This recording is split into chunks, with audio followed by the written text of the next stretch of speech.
Hi everyone, this is Anam. Welcome to PhD tops and admission. So आज का हमारा 8th lecture होगा for CSJMU Kanpur university for your PhD entrance examination. तो आज के इस लेक्चर में हम next type of research and last type of research study करना चाह रहे हैं, जो है correlational research. So correlational research से भी आपको एग्जामिनेशन में 2 to 3 क्वेश्चंस एग्जामिनेशन में देखने मिलता है। और इस वीडियो में हमने सारा आपको किस तरीके से इस रिसर्च को स्टडी करी गई है, किस तरीके से इस रिसर्च को के कॉन्सेप्ट जो है, कहाँ से क्वेश्चंस आपको पूछे जाते हैं, ये सारी चीज़ें हमने वीडियो में बताया है। और साथ ही साथ जैसे कि आप देख सकते हो कि आपके एग्जामिनेशन के लिए बहुत कम डेज बचे हुए हैं, इसीलिए हम आपके लिए पेपर 1 के लिए कंप्लीट स्टडी मटेरियल लेकर आए हैं, या फिर यू कैन से कंप्लीट रिविजन पैकेज हम आपके लिए लेकर आए हैं, जिसमें हम आपको प्रैक्टिस MCQs PDF प्रोवाइड करते हैं, देन मॉक टेस्ट जिसमें कि आपको प्रीवियस ईयर के क्वेश्चंस कुछ आपको देखने मिलते हैं, और इसी टाइप के क्वेश्चन जनरली आपको एग्जामिनेशन में पूछा जाता है। जिसके लिए स्क्रीन पर दिए गए नंबर पर आपको हमें व्हाट्सएप के थ्रू कॉन्टैक्ट करना है, या फिर आप हमारे ऐप के थ्रू भी स्टडी मटेरियल को एक्सेस कर सकते हो। So that's it and let's begin with today's lecture. तो जैसे कि हम आपको जल्दी से यहाँ पर वीडियो स्टार्ट करने से पहले शॉर्ट में बता देते हैं कि आपको हम पेपर 1 के लिए जो कि आपका रिसर्च मेथोलॉजी होता है, उसमें आपको वीडियो लेक्चर्स प्रोवाइड करते हैं, नोट्स हमारे काफ़ी शॉर्ट नोट्स है, और जो नोट्स में इंपॉर्टेंट पॉइंट है, जो इंटरव्यू में भी आपको कई कई बार क्वेश्चंस पूछे जाते हैं, उनको हाईलाइट कर रखा है हमने। देन रिविजन PDF है, जिसमें 1500 से भी ज़्यादा इंपॉर्टेंट क्वेश्चंस हमने कवर करा है। तो ये जो कंटेंट है हमारा, ये हमारा एक्सपर्ट्स के थ्रू हमने बनाया हुआ कंटेंट है, और 100% यहीं से आपको एग्जामिनेशन में क्वेश्चंस पूछे जाते हैं। तो काफ़ी सारे हमारे जो प्रीवियस बैच के स्टूडेंट्स थे, हमारा काफ़ी अच्छा रिजल्ट रहा है।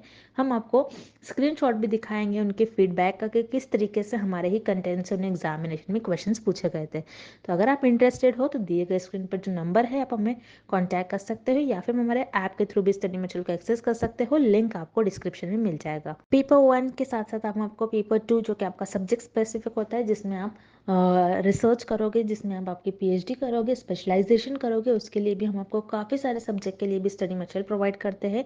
Again most expected MCQs and notes हम आपको यहाँ पर प्रोवाइड करेंगे, जिसके लिए स्क्रीन पर दिए गए नंबर पर आप हमें व्हाट्सएप के थ्रू कॉन्टैक्ट कर सकते हो। और ऐप के लिए लिंक हमारे नीचे डिस्क्रिप्शन में आपको मिल जाएगी, आप वहाँ से डेमो लेक्चर्स भी देख सकते हो। So that's it and let's begin with the MCQs। First question, the goal of correlational research is to. So students, इस क्वेश्चन में हमें फाइंड आउट करना है कोरिलेशनल रिसर्च का एम क्या होता है। So let's look at option A, to solve a specific problem. So here option is incorrect, because in applied research में हम कोई प्रैक्टिकल प्रॉब्लम को सॉल्व करते हैं, और you can say specific problem को सॉल्व करते हैं, ना कि in correlational research. That's why here option A is incorrect. Then option B, describe the current status of phenomena. So again here option B is incorrect, because in descriptive research में हम कोई भी phenomena और topic के current status को describe करते हैं, ना कि in correlational research. That's why here option B is incorrect. Then we have option C, to assess relationships between the variables. So here yes, option C is correct, because correlational research का aim होता है कि कोई variables के बीच का relation find out करे। So here remember students, यहाँ पर आप name में meaning देख रहे हो, correlational means कोई variables के बीच का relation। Okay, so yes, जैसे फॉर एग्जाम्पल रिसर्चर को कोई वेरिएबल्स के बीच का रिलेशन फाइंड आउट करना है। सो यहाँ पर रिसर्चर क्या करेंगे, कोई भी पास्ट डेटा जो होता है, और you can say existing data जो होगा, उस डेटा को रिसर्चर ऑब्जर्व करेंगे with the help of statistical tool. Okay, so यहाँ पर रिसर्चर के पास ऑलरेडी डेटा होगा, और उस डेटा को रिसर्चर स्टैटिस्टिकल टूल मीन्स जो मैथमेटिक्स टूल से रिलेटेड होगा, जैसे ग्राफ्स और यू कैन से चार्ट्स के थ्रू।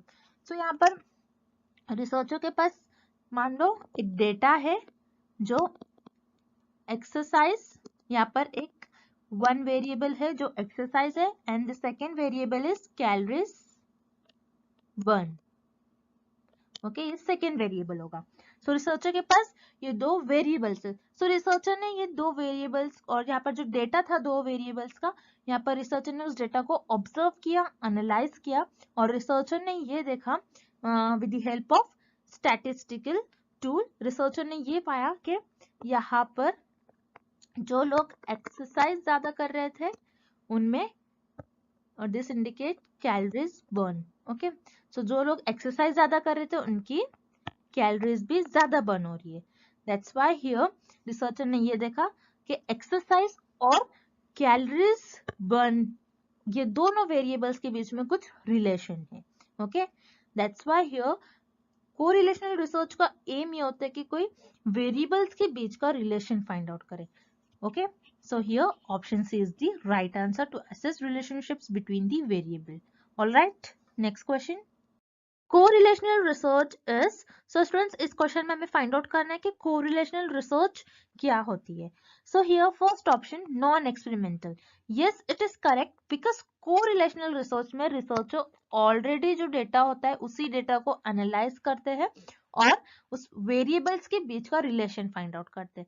सो यहाँ पर रिसर्चर को कोई एक्सपेरिमेंट परफॉर्म नहीं होता है, एज इट इज जो डेटा है उसी को एनालाइज कर कोई रिलेशनशिप्स फाइंड आउट करना होता है वेरिएबल्स के बीच में. Okay, that's why here option is correct. Then we have option B, backward looking. Again option B is correct because correlational research को हम backward looking research भी कहते हैं. So here backward means, जैसे आपको backward word से meaning पता चल रहा होगा, जो past event occur होते हैं और you can say जो already existing जो डेटा होता है रिसर्च वही correlational research में उसी डेटा को यूज करते हैं to find the relationships between the variables. That's why here option B is again correct. Then option C, experimental. No, it is incorrect because correlational research में हम कोई experiment perform नहीं करते क्योंकि already जो data होता है उसी का use करना होता है. आप यहाँ पर कोई experiment perform नहीं कर सकते. That's why here option C is incorrect. Then here correct option is option D, both A and B. Next question. In correlational research researcher, so students इस क्वेश्चन में हमें फाइंड आउट करना है कि correlational research में researcher variables को कैसे manage करते हैं. So here option A is influence the variable, option B manipulates the variables, C changes the variables. So remember students here influence, manipulates and change means तीनों words का meaning same ही होगा. कि correlational research में researcher variables को क्या manipulate करते हैं या फिर चेंज करते हैं. ओके, सो रिमेंबर स्टूडेंट्स कोरिलेशनल रिसर्च में रिसर्चर वेरिएबल्स को ना ही मैनिपुलेट करते हैं, ना ही इन्फ्लुएंस करते हैं और ना ही वेरिएबल्स को चेंज करते हैं. बिकॉज इन एक्सपेरिमेंटल रिसर्च में रिसर्चर इंडिपेंडेंट वेरिएबल को चेंज करते हैं और यू कैन से इंडिपेंडेंट वेरिएबल को इन्फ्लुएंस करते हैं और मैनिपुलेट करते हैं.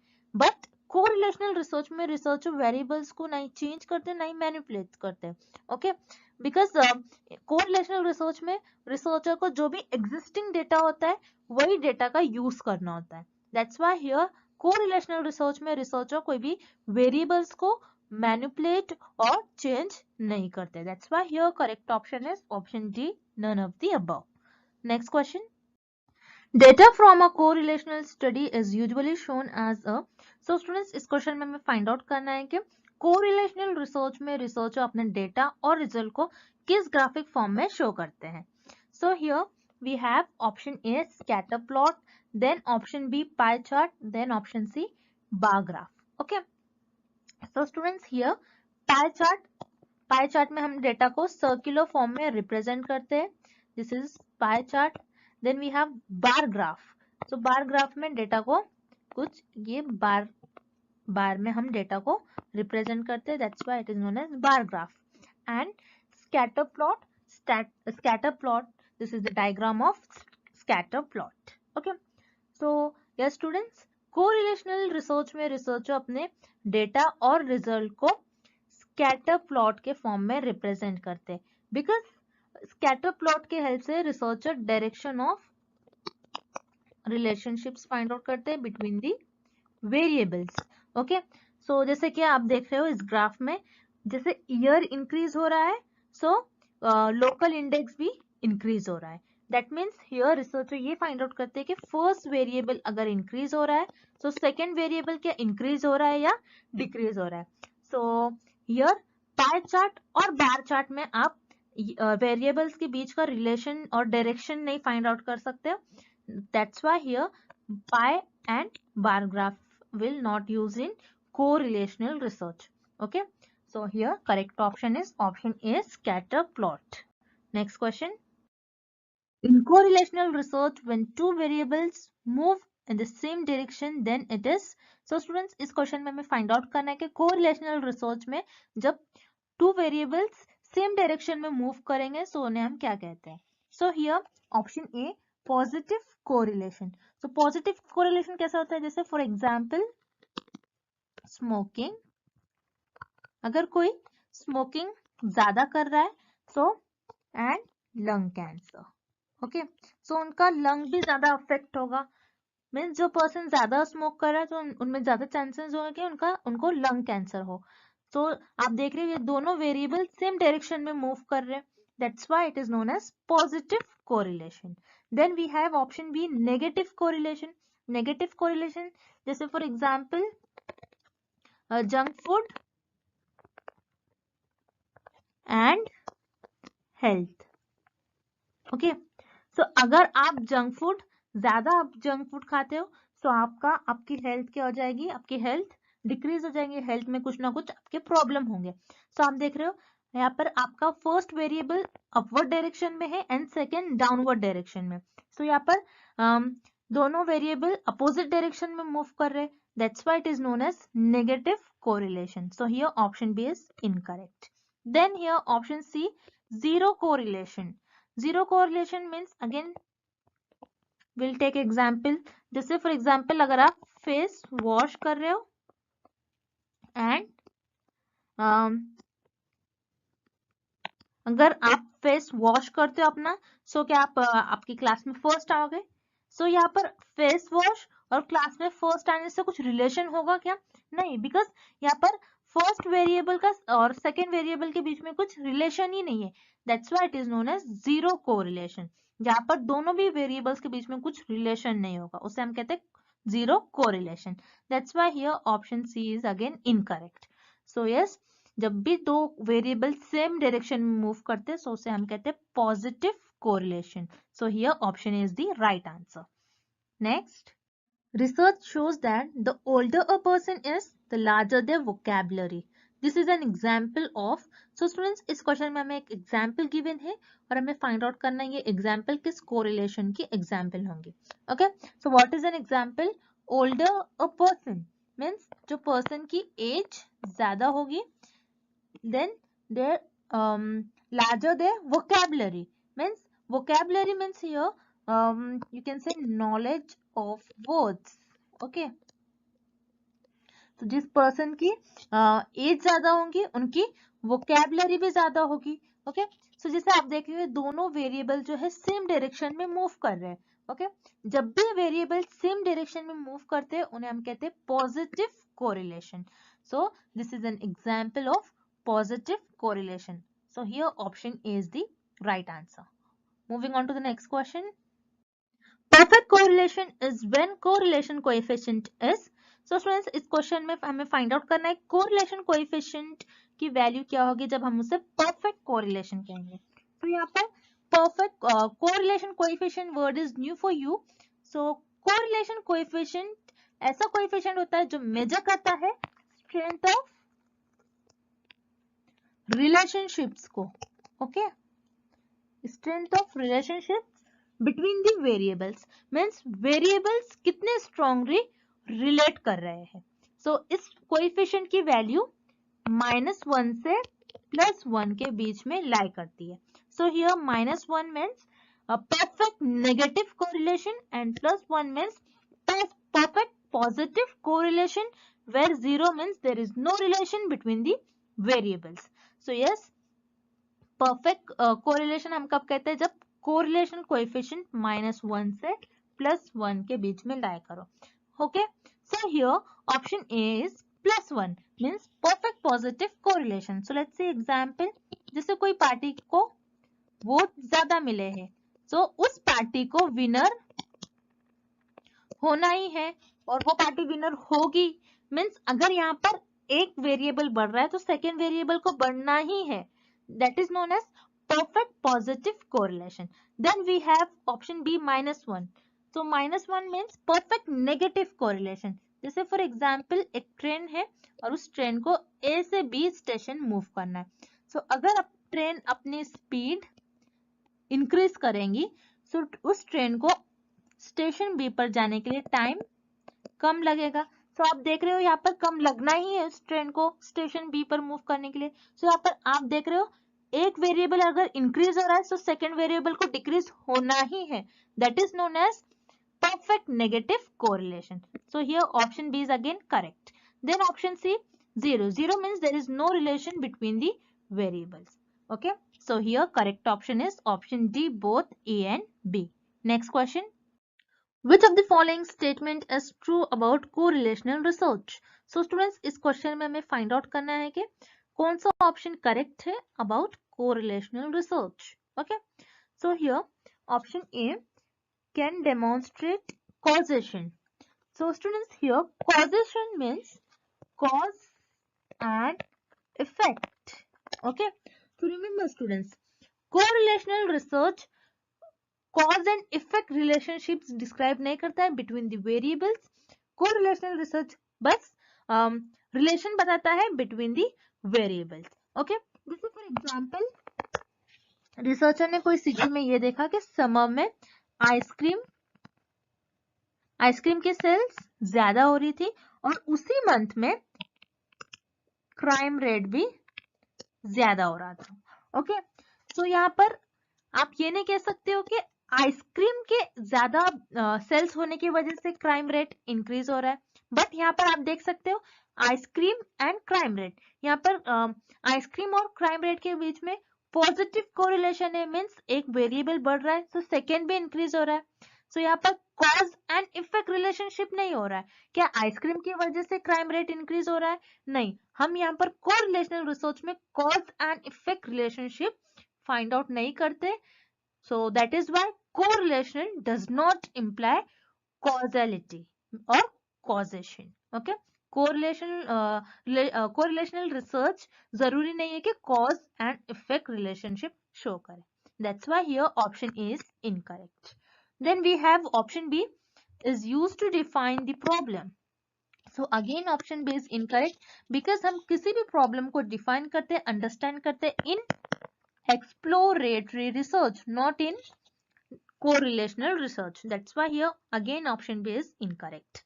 Then we have option C, the researcher does not manipulate the variables. Yes, it is correct about correlational research because correlational research में researcher past events, जो past data होता है और जो already existing data होता है और जो already data होता है उसी data को use करते हैं to show or to find the relationships between the variables. Okay, that's why here option C is the right answer. Next question. In an experiment, the researcher manipulates the dash variable and measure the dash variable. So students, इस question में हमें find out करना है कि experiment और you can say in experimental research हम कौन से variable को manipulate करते हैं और कौन से variable को measure करते हैं. So here in experiment or in experimental research, researcher independent variable को manipulate करते हैं और dependent variable को measure करते हैं और dependent variable और independent variable का क्या effect हो रहा है dependent variable पर ये find out करते हैं. So remember students, in experiment or in experimental research, researcher independent variable को manipulate करते हैं और you can say change करते हैं. Whereas in correlational research में researcher किसी भी variable को manipulate और you can say change नहीं करते. This is the major difference between experimental research or correlational research. So yes, in experiment or in experimental research, researcher independent variable को manipulate करते हैं और dependent variable को measure करते हैं. That's why here option A is the right answer. Moving on to the next question. In correlational problem, both variables are. So students, इस question में हमें find out करना है correlation research में जो दोनों भी variables होते हैं वो कैसे होते हैं. So let's see option A, equal. No, it is incorrect because correlational research में variables equal हो ये जरूरी नहीं है. It is not necessary. That's why here option A is incorrect. Then option B, unknown. Again here option B is incorrect because correlational research में already हमारे पास data present होता है. That's why here option B is incorrect. Then here option C fixed. Again option C is incorrect because आप correlational research में आप variable को fix नहीं कर सकते हो. अगर आप फिक्स करोगे so वो कांस्टेंट हो जाएगा. That's why here option C is incorrect. Then we have option D random. Yes, it is correct. Correlational research में वेरिएबल्स रैंडम होते हैं और students remember this is very important point. This is the property of correlational research जहां पर variables random होते हैं. That's why here option D is the right answer. So students, I hope the concept of correlational research is clear to everyone, and thank you for watching this video. See you tomorrow with another video.